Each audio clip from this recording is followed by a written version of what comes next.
Kurnool bus ప్రమాదంపై ప్రధాని మోదీ దిగ్భ్రాంతి వ్యక్తం చేశారు. మృతుల కుటుంబాలకు మోదీ ప్రగాఢ సానుభూతి తెలిపారు.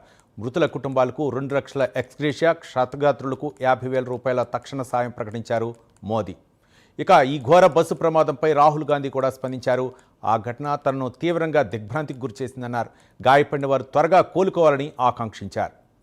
కర్నూలు జిల్లాలో ఘోర బస్సు ప్రమాదంపై ఏపీ సీఎం దిగ్భ్రాంతి వ్యక్తం చేశారు. పలువురు చనిపోవడంపై సీఎం తీవ్ర విచారం వ్యక్తం చేశారు. ప్రమాద ఘటనను దుబాయ్ పర్యటనలో ఉన్న సీఎం చంద్రబాబు దృష్టికి తీసుకెళ్లారు అధికారులు. దీంతో అధికారులతో మాట్లాడి ప్రమాద వివరాలు అడిగి తెలుసుకున్నారు సీఎం.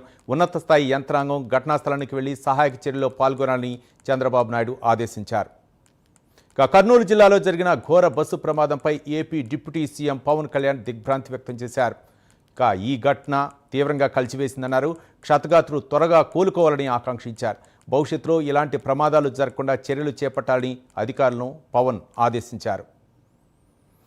ప్రమాదంపై మంత్రి నారా లోకేష్ దిగ్భ్రాంతి వ్యక్తం చేశారు. ప్రమాదం వార్త విని తన హృదయం ముక్కలైందన్నారు. బాధిత కుటుంబాలకు తన ప్రగాఢ సానుభూతి తెలిపారు.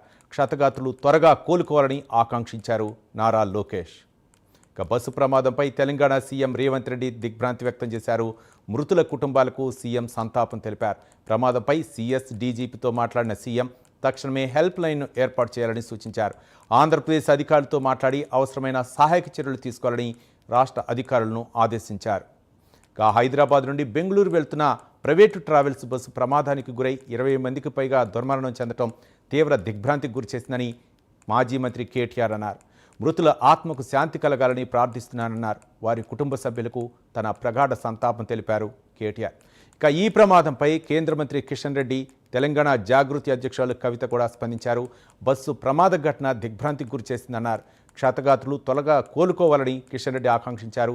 బస్సు ప్రమాదంలో మరణించిన వారి ఆత్మకు శాంతి చేకూరాలని భగవంతుని ప్రార్థిస్తున్నారని జాగృతి అధ్యక్షురాలు కవిత అన్నారు.